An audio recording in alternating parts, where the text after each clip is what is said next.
Innal hamdalillah nahmadullah wa nasta'inuhu wa nastaghfiruh wa nastahdi wa na'udzu billahi min syururi anfusina wa min sayyiati a'malina may yahdihillahu fala mudilla lahu wa may yudlilhu fala hadiyalah. Asyhadu an la ilaha illallah wahdahu la syarikalah wa asyhadu anna Muhammadan abduhu wa rasuluh la nabiyya wa la rasula ba'da. Nusalli wa nusallim ala rasulillah wa nabiyillah Muhammad sallallahu alaihi wasallam wa ala alihi wa ashabihi wa man tabi'ahum bi ihsanin ila yaumil qiyamah. Amma ba'd, qala Allah ta'ala fi kitabil karim, a'udzu billahi minasyaitonir rajim. Ya ayyuhalladzina amanu taqullaha haqqa tuqatih wala tamutunna illa wa antum muslimun al-ayah. Alhamdulillah, kita kembali dipertemukan oleh Allah Ta'ala Rabb kita, pertemuan dalam rangka taat takwa kepadanya, sholat berjamaah, mengkaji sirah perjalanan hidup utusannya yang banyak sekali pelajaran dan hikmah, yang semua ini seharusnya mendorong kita untuk banyak bersyukur kepada Allah Ta'ala, berterima kasih kepadanya karena kita diberikan karunia ini semua yang kita tidak bisa menghitungnya karena saking banyaknya. Adalah kita banyak mensyukurinya dan berharap agar Allah Ta'ala memberikan kepada kita istiqomah mencari ilmu Allah Ta'ala, istiqomah mencari taat dan takwa kepadanya, dan kita berharap kelak kita diwafatkan dalam keadaan beriman dan bertakwa kepadanya. Karena Nabi SAW pernah bersabda, yub'atsun nasu ala ma mata alaihi. Manusia itu akan dibangkitkan sesuai dengan keadaan matinya. Kalau matinya selesai sholat, maka juga akan dibangkitkan seperti demikian keadaannya. Kalau matinya ketika mencari ilmu, maka seperti itu keadaannya nanti ketika dia dibangkitkan. Matinya ketika puasa, matinya ketika jihad fisabilillah, maka seperti itu keadaan ketika nanti dia dibangkitkan. Maka adalah kita menjaga ini semua agar kelak Allah menolong kita mati di atas ketaatan kepadanya. Tak lupa salawat serta salam adalah senantiasa kita sampaikan kepada Nabi kita Muhammad SAW, utusan dari Rabb kita yang ngajari kita banyak perkara yang hendaklah kita mengikutinya agar kita selamat. Nabi kita SAW di antara hamba Allah yang diberikan perkenan mengetahui perkara gaib, apa yang terjadi sebelum ini semua, sebelum manusia diciptakan. Pertama kali manusia diciptakan, apa yang terjadi?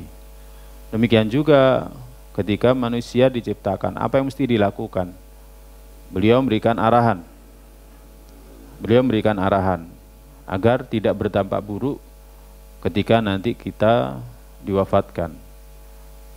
Dan Nabi kita SAW juga memberitahukan kepada kita apa yang nanti akan terjadi ketika kita pindah dari dunia kita ke alam barzah, ketika nanti kita pindah dari alam barzah ke alam akhirat.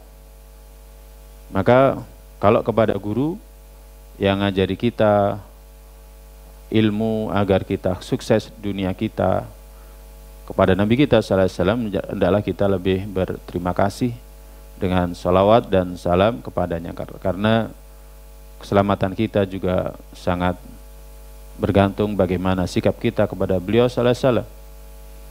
Nabi bersabda, kullu ummati yadkhulunal jannah, semua umatku masuk surga kecuali yang enggan. Ketika ditanya enggan siapa wahai Rasulullah, Nabi bersabda, man ata'ani dakhalal jannah, siapa yang taat kepadaku dia akan masuk surga. Wa man asani faqad aba, siapa yang maksiat berarti dia enggan. Para jamaah sekalian yang dirahmati Allah, kita membahas pertemuan kali ini pembahasan Darul Arqam, yakni rumahnya Al-Arqam. Al-Arqam bin Abil Arqam, salah satu sahabi yang pertama kali masuk Islam, yang rumahnya menjadi pusat pertemuan kaum muslimin di awal-awal perkembangan Islam. Di antara hikmah penindasan yang dialami oleh Nabi sallallahu alaihi wasallam dan orang-orang beriman adalah menghalangi Rasul kita sallallahu alaihi wasallam dan orang-orang beriman kaum muslimin untuk mengiklankan, memberitahukan, menunjukkan keislaman mereka, baik itu ucapan atau itu perbuatan. Jadi ada hikmahnya. Segala satunya itu mesti ada hikmahnya. Jadi kenapa kondisinya seperti ini? Insya Allah ada hikmah yang tersembunyi. Kondisinya seperti itu ada hikmah yang tersembunyi. Ya, ada hikmahnya. Sama seperti penindasan yang dialami oleh Nabi sallallahu alaihi wasallam dan orang-orang beriman, seperti yang kita bahas pada pertemuan sebelum bulan puasa. Jadi penindasan sangat berat dialami oleh orang beriman yang ketahuan masuk Islam, mengikuti ajaran Nabi kita sallallahu alaihi wasallam. Adapun terhadap Nabi kita sallallahu alaihi wasallam belum dirasakan karena kemuliaan Nabi. Nabi sallallahu alaihi wasallam itu orang yang mulia, orang yang tidak layak untuk dihinakan, orang yang tidak layak untuk diperlakukan dengan perlakuan yang bodoh.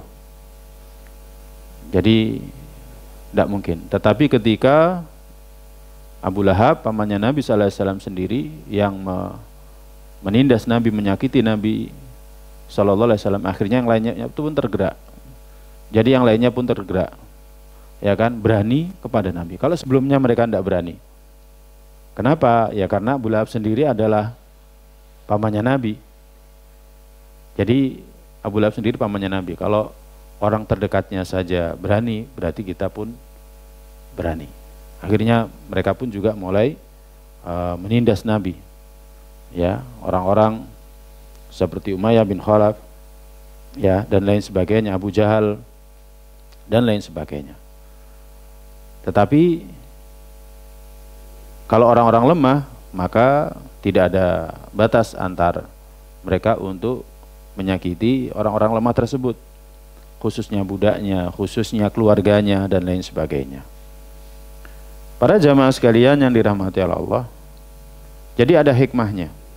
Dengan adanya penindasan ini menyebabkan Nabi sallallahu alaihi wasallam terhalang untuk menunjukkan keislaman mereka, perkataan atau perbuatan. Sehingga mereka tidak kumpul kecuali sirron, secara rahasia, tersembunyi. Ya, karena kalau bertemu secara terang-terangan, maka tidak diragukan lagi, orang musyrik pasti akan menghalangi. Orang musyrik pasti akan menghalangi. Orang musyrik pasti akan menghalangi pertemuan antara Nabi dan keluarga mereka, budak-budak mereka, pasti akan dihalangi. Ya, pasti akan dihalangi. Nah, satu sisi kaum muslimin ketika itu semakin banyak yang masuk. Jadi banyak yang meluk Islam. Sehingga mereka butuh untuk kumpul di satu tempat. Jadi butuh untuk kumpul di satu tempat. Ya, agar Nabi sallallahu alaihi wasallam bisa ngajari mereka kitab, bisa ngajari mereka al-hikmah. Karena harus disampaikan. Nabi sallallahu alaihi wasallam menerima surat, harus disampaikan. Nabi sallallahu alaihi wasallam menerima firman Allah Ta'ala, harus disampaikan. Jadi harus disampaikan. Akhirnya Nabi sallallahu alaihi wasallam memilih rumahnya Al-Arqam bin Abil Arqam Al-Makhzumi. Rumahnya ini berada di Bukit Sofa. Ya, kalau kita sa'i dari Sofa Marwah, ya di Bukit Sofa sana. Disitulah rumah daripada Al-Arqam bin Abil Arqam. Ya, di mana pintunya itu berada di belakang. Sehingga kalau ada orang masuk maka tidak ketahuan. Jadi kalau orang masuk maka tidak ketahuan. Nabi sallallahu alaihi wasallam menjadikan rumahnya Al-Arqam bin Abil Arqam di sini sebagai tempat untuk dakwah. Ini terjadi pada tahun ke-5 setelah kenabian. Disinilah para sahabat berkumpul, mereka belajar Al-Quran dari Nabi, mereka juga belajar sunnah dari Nabi SAW. Nah, para jamaah, hikmah yang lainnya ketika ditetapkan rumahnya Al-Arqam bin Abil Arqam sebagai tempat untuk kumpul, ini untuk mengurangi benturan. Jadi untuk mengurangi benturan, jangan sampai ada benturan. Ya, ada benturan antara orang-orang mengikuti dakwahnya Nabi SAW dengan orang musyrik. Selain daripada itu juga untuk mengamankan, karena bagaimanapun penindasan yang diterima itu bukan sesuatu yang biasa, itu luar biasa. Ya, kita sudah sampaikan bagaimana penindasan yang dialami oleh para sahabat radhiyallahu ta'ala anhum, ya kan? Kita tentu mendengarnya saja sudah tidak kuat bagaimana dengan mengalaminya. Nah, ini para jamaah sekalian yang dirahmati oleh Allah SWT. Apa pelajaran dari penetapan rumahnya Al-Arqam bin Abil Arqam sebagai tempat untuk pusat dakwahnya Nabi? Sebagai tempat untuk pusat dakwahnya Nabi SAW. Yang jelas di sini ada pelajarannya. Di sini ada hikmah. Ya, sebagaimana disebutkan dalam kitab fikih sirah. Dikatakan dalam kitab ini menunjukkan sejauh mana perhatian Nabi SAW kepada istima'us sahabah, kumpulnya para sahabat di satu tempat. Jadi sejauh mana perhatian Nabi SAW perihal kumpulnya para sahabat di satu tempat. Kita ini kaum muslimin sangat dianjurkan untuk senantiasa berjamaah. Berjamaah, kita tahu beberapa syariat kita dianjurkan untuk berjamaah. Yang paling utama sholat. Ya, kemudian makan pun dianjurkan untuk berjamaah. Makanya kalau Nabi kita sallallahu alaihi wasallam kalau makan itu senantiasa bersama-sama, punya satu nampan. Nabi sallallahu alaihi wasallam punya satu nampan, yang nampan itu digunakan untuk makan bersama-sama. Makan berjamaah. Safar pun dianjurkan berjamaah. Ya, jadi dianjurkan untuk berjamaah. Jangankan safar, tidur pun dianjurkan untuk berjamaah. Para sahabat, silakan dibuka dalam kitab Adabus Safar ya. Di kitab Riyadhus Shalihin disebutkan. Para sahabat punya kebiasaan kalau mereka singgah. Jadi ketika safar pagi, siang, sampai sore menjelang malam. Kemudian ketika malam mereka akan singgah di satu tempat. Nah, ketika singgah itu para sahabat punya kebiasaan kalau singgah, ya nuzul istilahnya, mereka akan berpencar, ada yang di lembah, ada yang di bukit, mencar lah, istilah kita mencar, cari tempat yang nyaman, kan kita seperti itu kan ya. Kita istirahat di mana? Saya tak istirahat di sana aja, saya istirahat di sana. Sampai akhirnya Nabi sallallahu alaihi wasallam mengingatkan, itu termasuk perbuatannya setan. Sampai akhirnya para sahabat sejak saat itu kalau nuzul pun, kalau singgah istirahat bermalam, maka mereka akan kumpul. Jadi mereka akan kumpul, mereka tidak akan berpencar. Nah, ini para jamaah sekalian yang dirahmati oleh Allah SWT. Makanya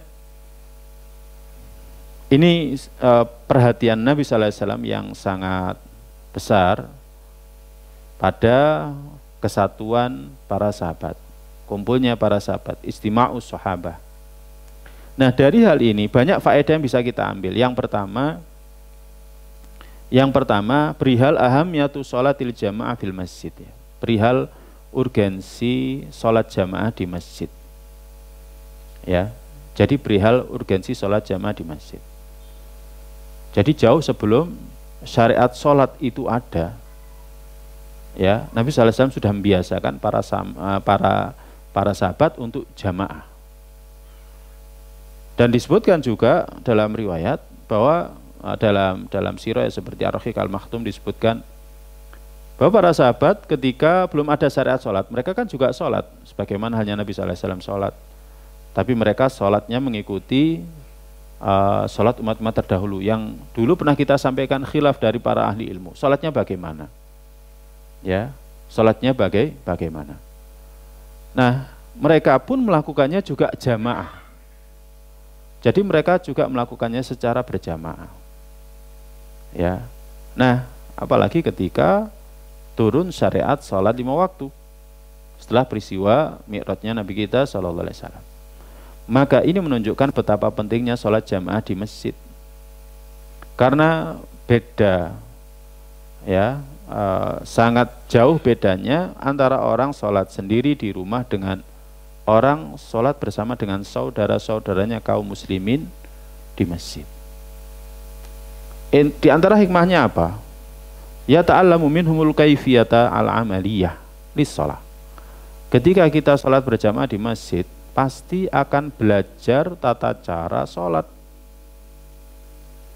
Antum lihat berapa orang yang tertarik pada Islam itu di negara-negara barat. Mereka tertarik pada Islam, penasaran Islam itu bagaimana sih. Kemudian mereka datang ke masjid, kemudian mereka duduk di belakang melihat orang Islam sholat. Melihat orang Islam sholat. Sekiranya nggak ada jamaah, maka banyak orang yang tidak tahu tentang Islam. Ini orang non-muslim. Maka bagaimana orang Islam? Orang masuk Islam. Mereka nggak mungkin belajar sholat kecuali diawali dengan jamaah. Mereka datang ke masjid melihat orang sholat, oh gerakannya bagaimana. Itu belum belajar doa-doanya. Nggak mungkin juga belajar doa-doanya kalau tidak berada di masjid. Apa privat? Nggak ada. Ya, belajar agama nggak ada privat. Belajar agama itu di masjid. Ya, jadi ini yang pertama, ya ta'alamu minhumul kaifiyatal amaliyata lis-shalah. Kemudian yanmu bainahum as-suluk al-hasan wal khuluq al-jamila. Akan tumbuh antara mereka ya moral yang indah, yang baik. Jadi ketika kita kumpul di masjid akan tumbuh di antara sama kaum muslimin moral, etika, akhlak yang baik dan yang indah. Tahu saudaranya ada kekurangan, tahu saudaranya ada kesulitan. Tidak mungkin seorang muslim akan membiarkan. Dan itu diawali dari kumpul dalam sholat. Kalau kita nggak kumpul dalam sholat, nggak akan tahu kita. Paling enggak, misalkan seperti ini, ketika kita terbiasa jamaah, kemudian nggak lihat, kenapa Bapak ini nggak kelihatan? Mesti ada apa-apa, kan seperti itu. Tapi kalau misalkan kita nggak pernah jamaah ke masjid, ya kita nggak akan tahu orang itu ada masalah atau enggak. Kita nggak akan tahu. Ya, kita nggak akan tahu. Ya, yang lebih parah lagi, kita nggak akan tahu orang itu masih hidup atau enggak, itu kita nggak akan tahu. Makanya kan dulu ada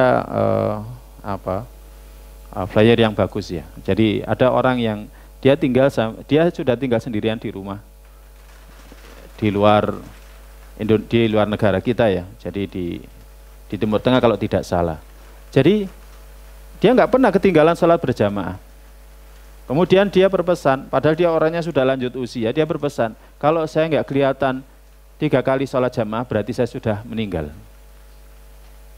Nah, bagaimana kita tahu dia meninggal atau enggak? Ya dari indikator itu, sholat jamaah. Dia senantiasa kumpul dengan manusia.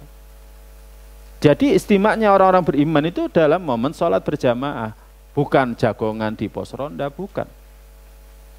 Ya, kumpulnya orang-orang beriman itu ketika berada di masjid menegakkan sholat berjamaah, bukan ketika kegiatan mau bersih-bersih, ya itu tambahan. Tapi yang utama itu adalah ketika berada di masjid Allah Ta'ala. Fabil imkan ayyada ar-rasul ashabahu kulla minhum yu'anti ibadatihi bimufradihi. Sebenarnya bisa saja Nabi SAW biarkan para sahabat ketika awal-awal. Coba para jamaah, awal-awal. Ini kan awal-awal. Jadi ini adalah awal perkembangan Islam. Ya, awal perkembangan Islam, penindasan sangat berat ditimpakan, kesulitan sangat berat dirasakan. Tapi Nabi kita sallallahu alaihi wasallam tidak berhenti dari mengumpulkan. Ayo kumpul, sembunyi-sembunyi. Bisa saja Nabi sallallahu alaihi wasallam, ya kan, manggil satu orang, kemudian merifati, sampaikan kepada dia, bisa saja seperti itu. Tapi tidak dilakukan Nabi. Kalau sekarang malah gampang lagi. Buat grup WA misalkan, Tapi enggak. Yang dilakukan adalah tetap kumpul. Ya. Walakin hadza la yuhaqqiq qiyamal mustama' al-muslim al-mutarabit. Jadi, kalau misalkan Nabi sallallahu alaihi wasallam biarkan para sahabat ya kan sendiri-sendiri di rumahnya, ibadah sendiri-sendiri di rumahnya, ini tidak akan la yuhaqqiq qiyamal mustama' al-muslim al-mutarabit, tidak akan menegakkan masyarakat muslim yang saling terikat. Kalau kita kumpul seperti ini akan saling terikat. Jadi akan saling terikat. Ya, kita akan saling terikat. Maksudnya akan ada ikatan antara diri kita. Kok lama tidak kelihatan ada apa? Mesti. Ya kan? Mesti akan ada pertanyaan seperti itu. Ini para jamaah sekalian yang dirahmati oleh Allah SWT. Ini jadi penting. Jadi bagaimana Nabi kita sallallahu alaihi wasallam mulai dari awal itu menanamkan pondasi ya al-jamaah, yakni senantiasa kumpul. Ya, makanya kita pun kalau di rumah ya jangan hanya sholat di rumah, enggak. Ya harus jamaah. Baru kalau sholat sunnah silakan di rumah. Hukum asal sholat sunnah itu di rumah, sholat rawatib ya di rumah. Ya, yang secara tegas beberapa disebutkan dalam hadis ya, seperti rawatib qobliyah subuh Nabi sallallahu alaihi wasallam lakukan di rumah, ba'diyah maghrib sama isya juga di rumah. Tapi hukum asalnya sholat sunnah di rumah. Jangan sampai kita menjadikan rumah kita ini seperti kuburan, nggak ditegakkan sholat di dalamnya. Nah di sini banyak kaitannya dengan syariat yang lain. Anak, kita punya anak, ya anak kadang sulit untuk dikendalikan. Bagaimana mendidik anak untuk sholat? Ya dengan sholatnya kita sunnah di rumah. Jadi sholat sunnah kita di rumah itu akan didik anak. Loh kan kita sholat sunnah kok jamaah sama anak-anak, ya kan? Jamaah sunnah itu loh boleh. Apalagi hanya anak-anak. Anak-anak nggak terkena beban taklif. Ya ini khususnya sholat sunnah mutlak ya atau sholat sunnah qiyamul lail ya sesekali. Nah ini ikhwatal iman jamaah sekalian yang dirahmati Allah. Jadi tetap untuk sholat wajib harus kita lakukan di masjid. Ya. Tetapi Nabi SAW tidak demikian. Mubadaratul Rasul ila hadzal amr tadullu ala wujubi sholatil jamaah fil masjid ma'al muslimin. Jadi Nabi SAW mulai dari pertama kali dakwah, dan ini tahun ke-5 nubuah, kenabian ya. Tahun ke-5 beliau diangkat menjadi seorang nabi, seorang rasul, ya kan? Itu sudah menekankan masalah jamaah. Makanya orang Islam itu harus seperti itu.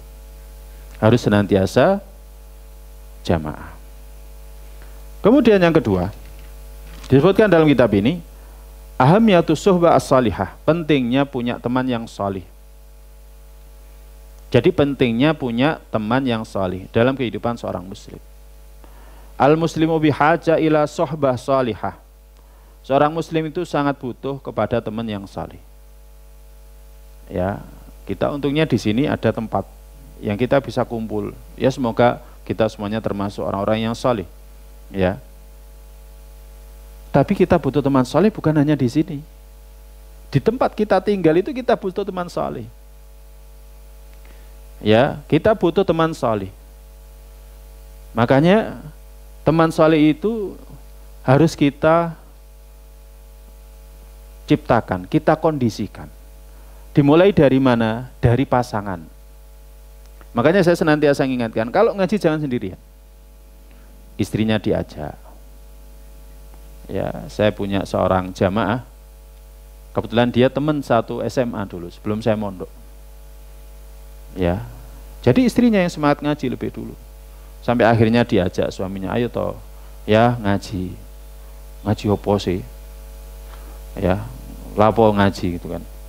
Wis ta, sampean rungokno ae, lungguh ngrungokno. Apa sih susahe lungguh ambek ngrungokno iku kan?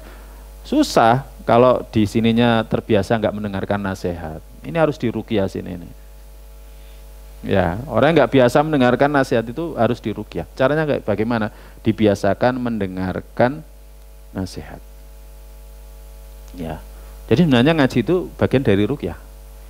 Kadang panas ya. Ada sesuatu yang baru. Nah ini kan lagi rame-rame itu kan panas akhirnya telinga itu. Ya, biasanya koyok ngene kok gak oleh koyok ngene gitu kan, panas. Ya. Nah, akhirnya sampai ditunjukkan sapa sing ngisi ngaji dikasihkan ini. Lho iki kok koyo ana kancaku SMA. Ya ono kanca sampean coba jenengan ngaji gitu kan. Apa dia masih ingat sama saya? Udah akhirnya ngaji. Pas saya ngisi pengajian kok senyum-senyum. Loh saya ingat. Terus tak panggil. Ya kan? Sampean masih ingat sama saya? Dia yang tanya, loh ya ingat lah, sampai teman satu bangku sama saya, kok masih 9 bulan. Sejak saat itu subhanallah dia ngaji rutin. Cerita istrinya ke istri saya. Tambah yakin. Nah ini pentingnya para jamaah. Kalau dalam satu komunitas seperti ini, orang itu jangan dibuat asing. Ya kan? Ada orang baru disalami, diajak ngobrol, dikasih senyuman. Orang lihat jenggot kita sudah berat, jangan tambahi dengan senyum sinis dari kita. Jadi khotal iman jamaah sekalian yang dirahmati Allah butuh. Pertama pasangan, yang kedua anak-anak. Anak-anak juga diajak. Kemudian berikutnya kita juga butuh teman yang salih dari tetangga kita. Karena apa? Karena kalau ada apa-apa kita sangat butuh dengan tetangga. Makanya pentingnya juga mendakwai orang-orang di sekitar kita, tetangga. Apalagi kalau tetangga itu adalah keluarga kita sendiri. Kalau tetangga itu adalah keluarga kita sendiri, berarti di sana ada hak tetangga, ada hak keluarga, korobah. Apalagi kalau dia muslim. Nah ini para jamaah sekalian yang dirahmati Allah. Apa sih hikmahnya? Tudzakiruhu idza nasiya. Teman yang salih itu akan mengingatkan jika dia lupa. Teman yang salih akan mengingatkan ketika dia lupa. Jadi ketika dia lupa, mesti akan mengingatkan. Suami kalau lupa diingatkan istrinya, istri kalau lupa diingatkan suaminya, ya kan? Orang tua kalau lupa akan diingatkan anaknya, kalau anaknya sholih. Kalau anaknya sholih. Wa tu'allimu idza jahila, dan akan ngajari jika tidak tahu. Enggak boleh seperti itu, seharusnya seperti ini. Kita punya teman di pasar misalkan, dia ngerti ilmu agama, maka dia akan mengingatkan kita ketika kita tidak mengetahuinya. Tunabbi'u idza ghafila, ya, demikian juga dia akan mengingatkan ketika kita ini lalai. Ya, kita ini lalai. Misalkan kita terdesak. Orang kalau sudah terdesak itu kan kadang melakukan apapun ya. Nah, ketika kita dalam kondisi seperti ini lalai, perlu ada yang mengingatkan. Apa sih yang menyebabkan sampean kok seperti itu? Sampean harus sabar. Ya, dampaknya dalam kehidupan akhir itu jauh lebih berat. Sudah nggak usah muamalah dengan riba, daripada nanti di alam barzah, ya kan, renang terus di sungai darah, nggak akan selesai sampai hari kiamat. Sabar sudah dalam kehidupan dunia. Ini ikhwatal iman jamaah sekalian yang dirahmati Allah. Ini diantara hikmahnya. Makanya Nabi kita sallallahu alaihi wasallam dalam hadis yang diriwayatkan Imam Muslim mengingatkan, ya, innama matsalul jalisis salih wa jalisis su, perumpamaan teman yang salih dan teman yang buruk. Kahamilil miski wa nafikhil kir. Perumpamaannya seperti penjual minyak wangi, pembawa minyak wangi, ataupun orang yang seorang peniup pandai besi, ya, seorang peniup alkir. Alkir itu istilah kita adalah pandai besi itu loh. Ya, orang zaman dulu kalau menyalakan api itu kan dengan ditiup. Ya, nafikh, makanya dikatakan nafikh alkir. Fahamilul miski imma ayyuhdiyaka. Maka penjual minyak wangi bisa dia menghadiahkan kepadamu. Wa imma antabta minhu, bisa saja engkau beli darinya. Wa imma antajida minhu rihan thayyibatan, atau paling tidak engkau dapatkan bau wangi dari dia. Ya, kalau senengannya gratisan bisa. Ya, sama teman yang wangi gratisan nanti kan akan diberi. Atau kalau enggak kayak gitu, misalkan enggak diberi, baunya kan wangi. Ya, karena teman kita pakai minyak wangi, kita di sisinya dapat wanginya. Padahal sebenarnya mungkin bau keringat itu kan. Ya, nah ini. Nah, wa nafikhul kir, adapun tukang pandai besi ya, peniup api. Imma an ayyahriqa thiyabaka, bisa saja keberadaan dia itu menyebabkan engkau ya terbakar pakaianmu. Wa imma antajida minhu rihan khabithatan, atau bisa juga engkau akan mendapatkan bau yang buruk dengan sebab berada di sebelah dia. Nah ini ikhwatal iman jamaah sekalian yang dirahmati Allah. Jadi pentingnya teman yang salih. Makanya dalam kitab ini disebutkan walidzalika hariyun bil aba, maka semestinya seorang bapak, ya kan, orang tua, Al-murabbina, para pendidik, ayyantahibu lijulasai abnaihim wa talamidhim, mencarikan ya teman untuk anak-anak mereka, teman untuk murid-murid mereka. Ya. Jadi kita punya anak itu harus kita carikan teman. Kita pertama jangan berorientasi anak kita nanti mau jadi apa gitu. Nggak jadi masalah. Tapi yang nggak kalah penting adalah mencarikan temannya. Siapa yang nanti akan menjadi teman dia. Kalau perlu, teman itu akan menguati anak-anak kita. Ya, syukur kalau misalkan anak kita bisa menguati yang lainnya, bisa ngajak yang lainnya. Misalkan anak kita, ya kan, wibawanya besar, ya, personalitinya baik, bagus, dia bisa ngajak orang. Nah itu baik, bagus. Dakwahi orang. Tapi kalau nggak bisa, anak kita misalkan orangnya pendiam, orangnya nurutan, apa kata orang, hati-hati nyari teman. Nyarikan kos harus hati-hati, ya kan? Nyarikan tempat belajar harus hati-hati, ya kan? Mencarikan teman bermain harus hati-hati. Contoh paling gampang, para jamaah sekalian yang dirahmati Allah, anak kita ngaji, ya anak kita ngaji di TPQ misalkan. Nah ternyata di TPQ itu ada temannya yang belajar bicara dari media sosial, dari apa dan lain sebagainya. Tanpa disadari anak kita juga terpengaruh.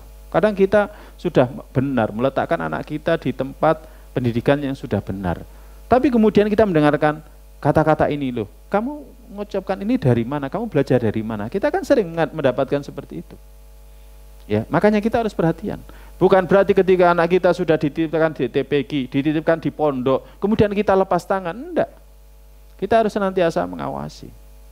Saya punya seorang teman, akhirnya anaknya dipindahkan. Sekarang sudah lulus dari SD di Imam Syafi'i. Dulu pernah ada di satu pondok di Malang ini. Tapi karena yang pondok di situ lumayan orang menengah, ya menengah ke atas lah. Ya, saya nggak nyebutkan pondoknya. Pokoknya menengah ke atas. Sifatnya beda.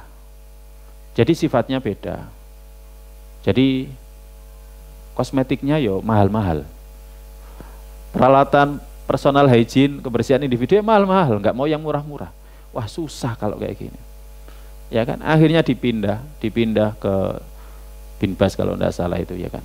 Akhirnya ya kan awal mula seperti tertekan itu kan. Tapi karena teman-temannya terbiasa hidup sederhana, akhirnya dia pun akhirnya hidup sederhana. Ya. Nah, ini ikhwatal iman jamaah sekalian yang dirahmati. Ini masalah dunia, apalagi masalah agama. Teman itu sangat berpengaruh. As-sahib sahib, seorang teman itu akan narik. Ya, maka kita harus mencarikan teman yang baik. Kita sebagai orang tua harus mencarikan teman yang baik. Silakan anak kita misalkan sekolah di SMA. Kalau kita yakin bahwa anak kita nanti masih bisa diarahkan. Oh ini orang-orangnya baik, ini dan lain sebagainya. Nggak jadi masalah. Nggak jadi masalah. Kalau mau di pondok tentu lebih baik. Itu pun juga nggak jamin anak kita nanti jadi. Ya kan? Tergantung juga temannya bagaimana dan lain sebagainya. Ini ikhwatal iman, jamaah sekalian yang dirahmati oleh Allah Subhanahu wa taala. Jadi pentingnya as-suhbah as-salihah, teman yang soleh dalam kehidupan seorang muslim. Kita lihat ya, bagaimana para sahabat ketika berada di Mekah, di fase-fase dakwah awal, gimana mereka saling menguati dengan adanya teman-teman yang soleh ini. Dengan adanya teman-teman yang soleh ini. Kalau kita sendirian nggak akan kuat. Kita sendirian nggak akan kuat. Kita sendiri di kampung, di sana nggak ada siapa-siapa, kita akan lemah. Tapi ketika di sana kita ada teman-teman yang lainnya, misalkan kita di rumah kita di desa ini, di dusun ini, kita nggak sendirian, tapi ada beberapa teman, kita akan kuat. Ya, kita akan kuat. Tapi kalau kita sendiri di sana akhirnya lemah. Sudah banyak kasusnya, akhirnya dia mengikuti arus yang berada di tempat dia tinggal. Makanya kalau kita bisa mewarnai, maka itu baik. Kalau tidak bisa mewarnai, khawatirnya nanti kita malah diwarnai, sudah tinggalkan tempat itu, cari tempat yang lain.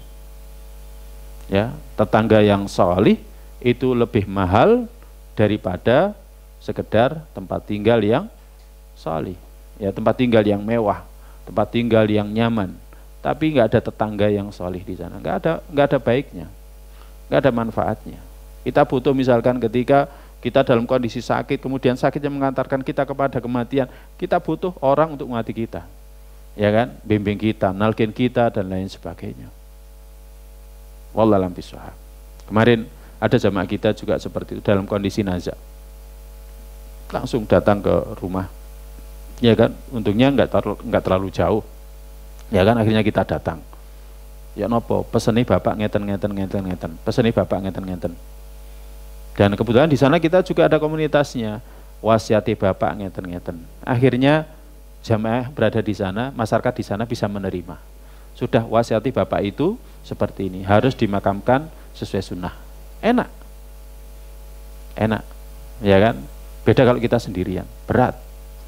Apalagi misalkan kita meninggal di sana hanya istri kita, anak-anak kita, berat. Wallahu a'lam bishawab. Kemudian yang ketiga, ahamiyatut tarabuti wat tawasuli bainal muslimin. Pentingnya keterikatan dan interaksi antar sesama kaum muslimin. Kalau tadi pentingnya sahabat yang salih, kalau ini pentingnya at-tarabut, ya, keterikatan, kita saling terikat satu dengan yang lainnya, wat tawasul, interaksi antara kaum muslimin. Ya. Wa yata'akadu hadza bi khassa idza kanu fi biladil gharbah. Khususnya ini lebih ditekankan lagi kalau kita di negeri yang asing. Ya, di negeri asing, baina mustama' la yadinu bil Islam, yang mana mereka penduduknya bukan muslim. Ya, fa'alaha ulai mas'uliyah al-ihtimam bil istima'. Maka mereka semuanya punya tanggung jawab untuk perhatian masalah istimak kumpul ini. Kalau kita di negeri kaum muslimin masih enak ya. Kita masih enak di sini, ya, walaupun mungkin ada perbedaan masalah fikih, ya kan, atau juga sedikit perbedaan masalah akidah. Tapi kalau di negeri yang di situ minoritas, maka setiap orang punya tanggung jawab perhatian masalah istimak ini, kumpul ini. Harus kumpul, jangan sendiri. Karena kalau kita sendiri sama seperti tadi, ya. Jadi kita akan mengikuti arus, kita akan dibawa. Jadi harus senantiasa terikat satu dengan yang lain, harus senantiasa interaksi antara satu dengan yang lain. Fima bainahum ta'awan, di mana mereka saling tolong menolong dalam kebaikan, saling tathbitan ala thariqil huda, saling menguatkan. Jadi kalau misalkan kita di negeri asing atau di sana kita minoritas, penting kumpul, penting interaksi untuk saling tolong menolong dalam kebaikan, saling menguatkan di atas jalan hidayah. Ini penting para jamaah yang dirahmati. Para jamaah kalau pernah merasakan, ya, pernah merasakan safar ke satu tempat di sana Islam itu minoritas, kemudian kembali lagi akan merasakan betapa nikmatnya kita bersama dengan saudara kaum muslimin. Saya pernah 1 minggu sepekan itu berada di negeri yang saya enggak mendengarkan adzan. Di Indonesia Timur, waktu itu penelitian.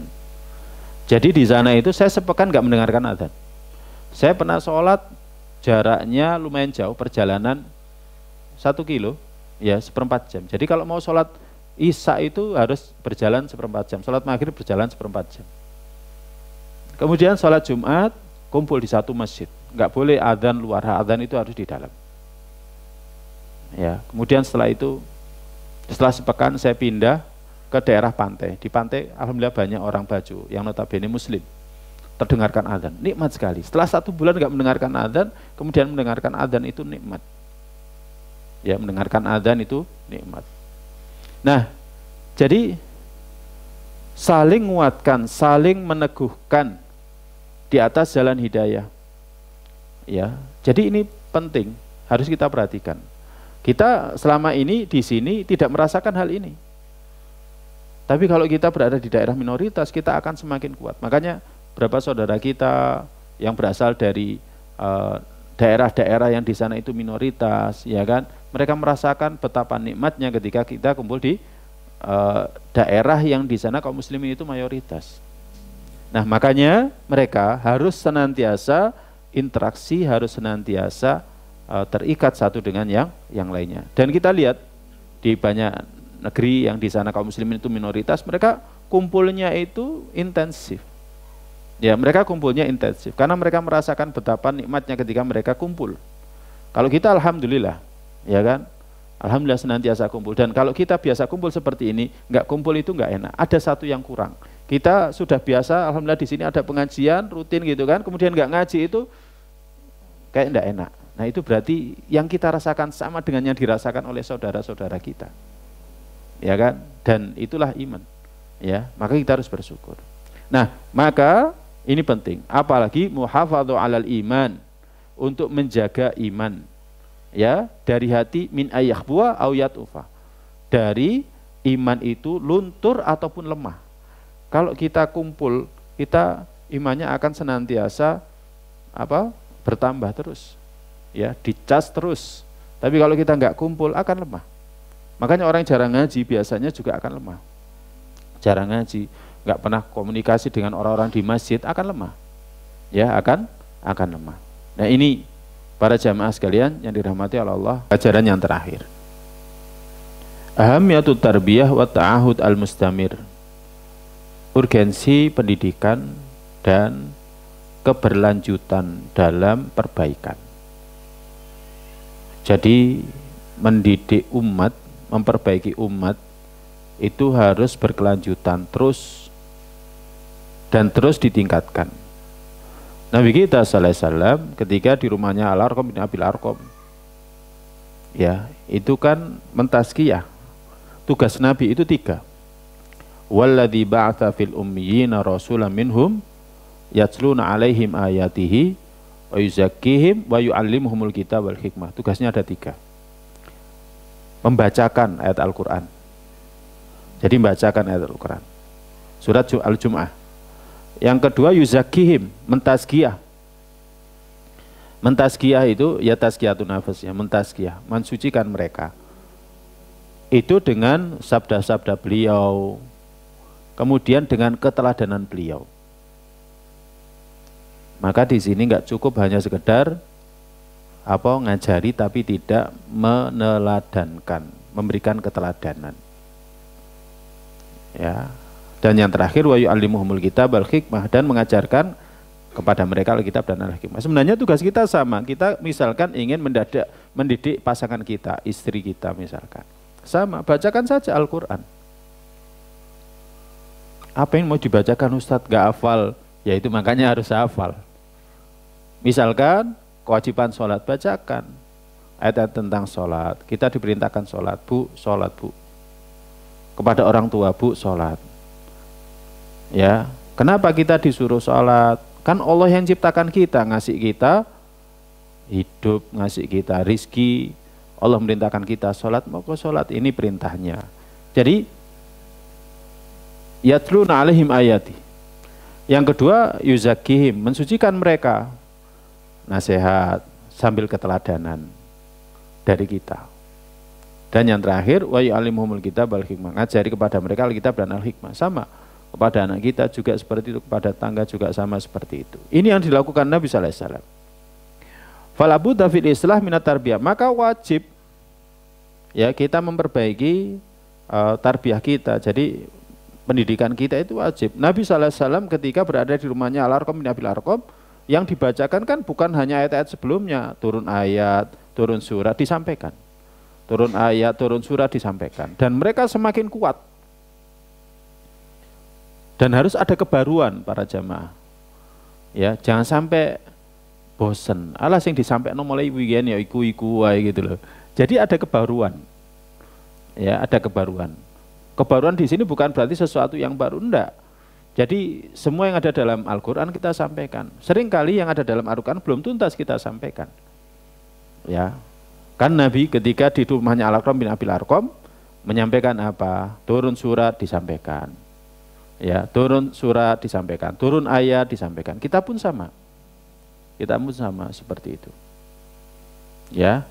Nah, dan hal ini bukan perkara yang mudah dan enggak bisa instan. Laisat amaliyatit tarbiyah, laisa amaliyatut tarbiyah al-matlubah sahlah wala maisurah. Jadi mendidik sesuai dengan didikannya Nabi kita sallallahu alaihi wasallam bukan perkara yang mudah, bukan perkara yang praktis, artinya bukan perkara yang instan, tapi butuh keberlanjutan. Ya, butuh keberlanjutan. Makanya Nabi kita sallallahu alaihi wasallam berawal dari rumahnya Al-Arqam bin Abil Arqam kan kemudian terus dikembangkan. Dan ini yang harus kita pahami. Ya, kita harus memahami ini.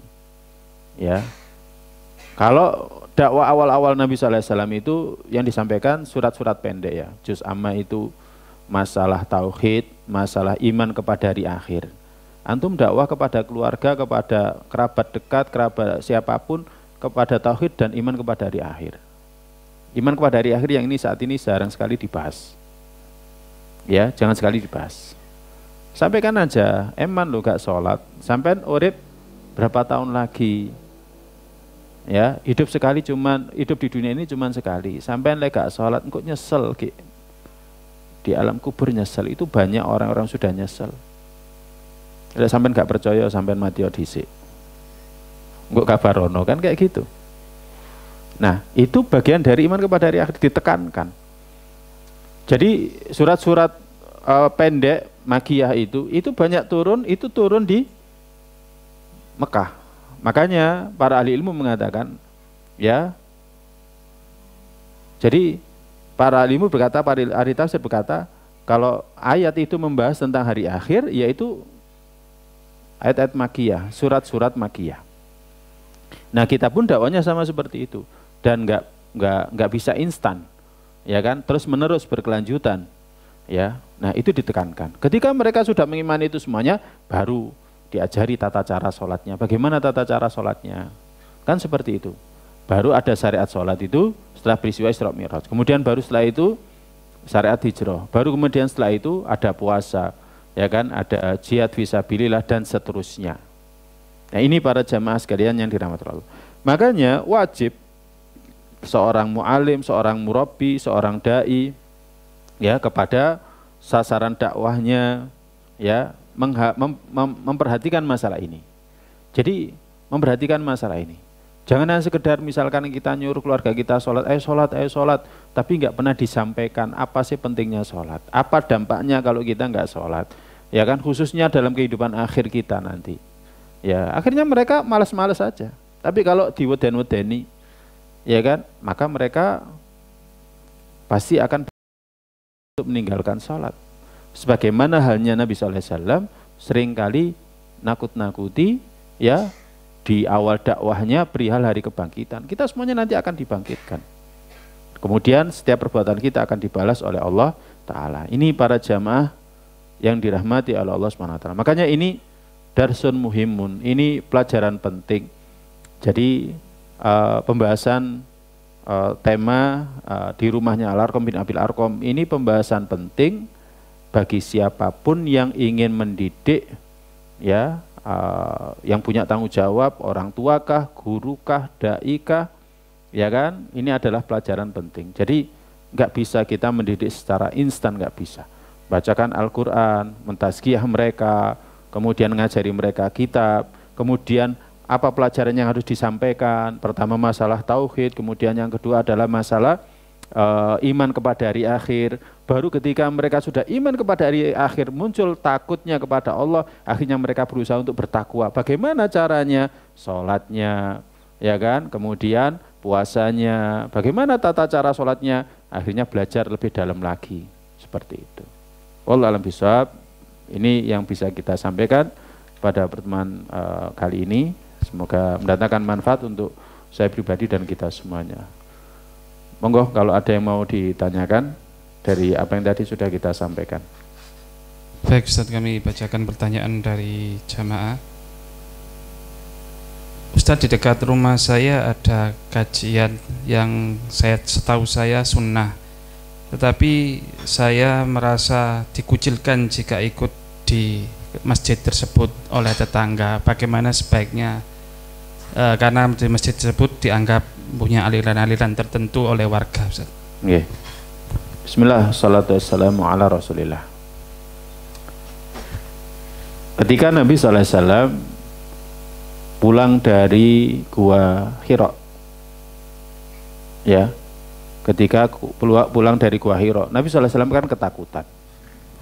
Nabi SAW kemudian minta diselimuti, kemudian setelah itu Nabi SAW ditenangkan oleh Khadijah. Khadijah diam sampai akhirnya ketika Nabi SAW sudah mulai tenang, ditanya ada apa.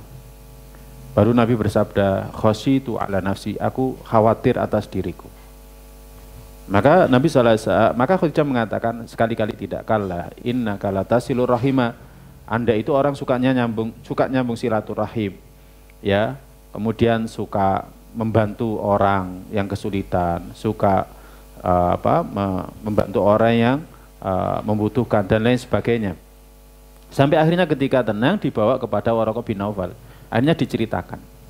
Nah, ketika diceritakan itulah akhirnya Waraqah bin Naufal mengatakan, ya kan, demi Allah itu adalah namus yang dulu pernah datang kepada Musa, ya. Wa in wajadtu yaumaka, sekiranya aku mendapati harimu itu, id akhrajaka qaumaka, ketika kaummu mengusirmu, pasti aku akan membelamu. Maka Nabi bertanya, apakah aku akan diusir? Maka Allah mengatakan tidak ada satupun yang membawa itu kecuali dia akan diusir dari negerinya. Itu sudah konsekuensi. Sudah konsekuensi. Nah, para jamaah, bukan Nabi kita saja, para sahabat juga sama seperti itu.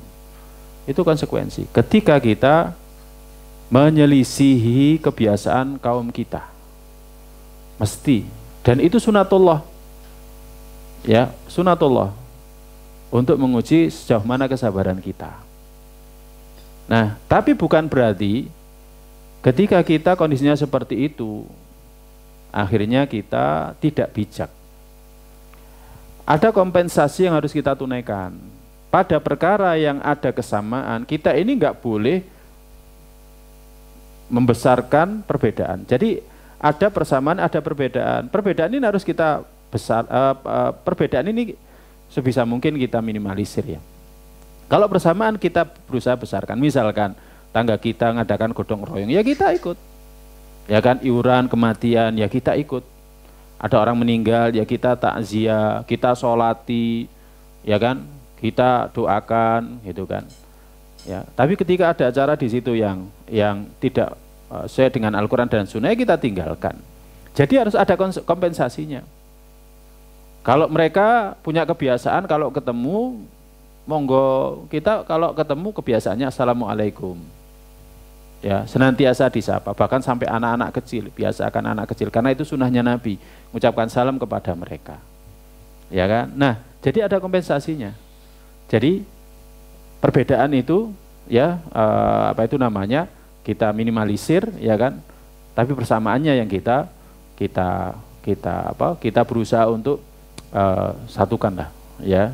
Dan sikap kita juga harus semakin terbuka.